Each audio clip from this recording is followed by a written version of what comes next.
In this module, we will cut a medium length haircut. We are going to take a haircut that is grown out, that has a lot of length and density, that does not translate to a style, and turn it into a haircut with length and density that does translate into a style.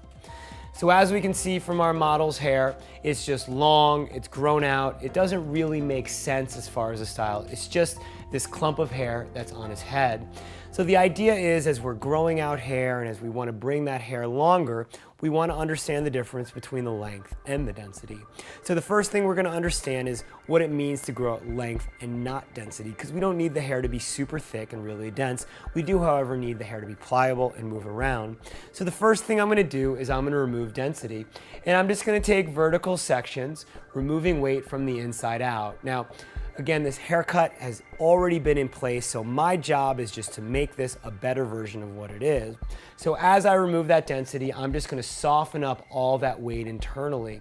And whenever I do this with a guest, I always speak to them about how their density is, what they like about it, what they don't like about it, what their biggest challenges are, and how I can solve it. So oftentimes in a haircut like this, I'm dealing with somebody who's saying my hair gets really heavy, I don't know how to manage it, it doesn't do what I want, I put in products and it doesn't hold it together. So I really need to make this a palette that's workable, a fabric that I can move around so that it can look any way that I want it to.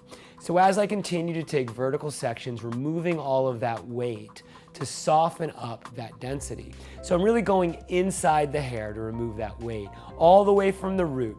Now the idea as I do this is the closer I go, the longer he can go without a haircut. If I just remove density from the ends, then he's gonna need a haircut in 2 or 3 weeks.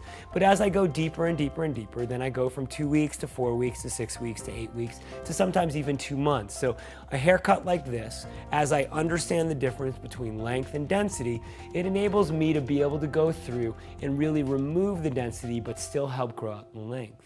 So after I've gone methodically through and technically removed all the weight equally, then I have to refine it by grabbing the hair where I feel like it's heavy and softening up any weight that I feel like might not be equalized by just the technique.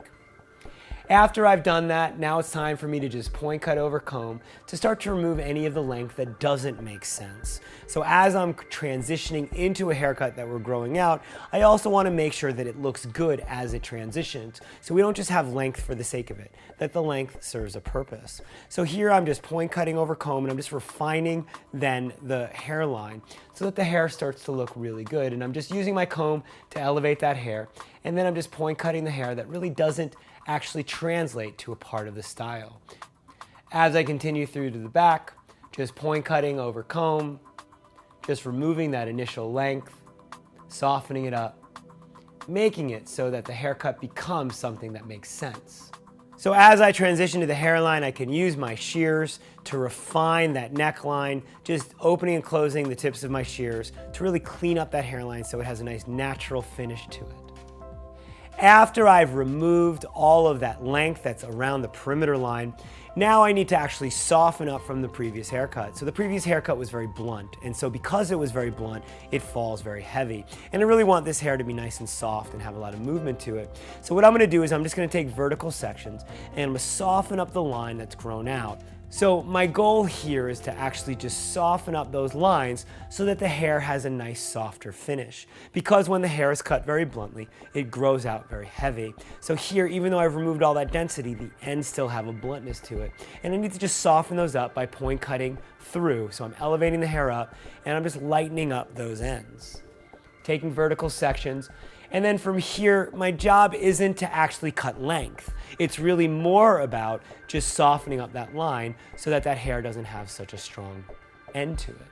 And then as I continue after I've done that, now I need to go back in and refine and remove density so that the hair starts to move the way I want it to and look the way I want it to. Softening up that weight, grabbing the hair that feels too heavy and lightening it up. Going through where I remove some more length and softening that up. And I continue working to remove density until the hair looks good and until it feels good. And for me, it becomes about how to make this hair do what I want. How do I translate it into a style that's manageable and workable for me? Then to refine the hairline, I can use my clipper to get rid of some of the excess hair around the neck. So as we look at the difference between the before and after, we realize that I've removed the density, so I've collapsed the shape, and then I've refined the perimeter length as well to soften it up and make it so it actually has a shape that's a style that then can be moved around to be worn in different ways. So the goal here is to really understand the difference between length and density, and that when we're growing out hair, we have to ask, are we growing out the length, or are we growing out the density, or both? In this particular case, we're trying to keep the hair long, but we don't need it to be really thick and really bulky, because then the hair just lays there and it doesn't move around with product.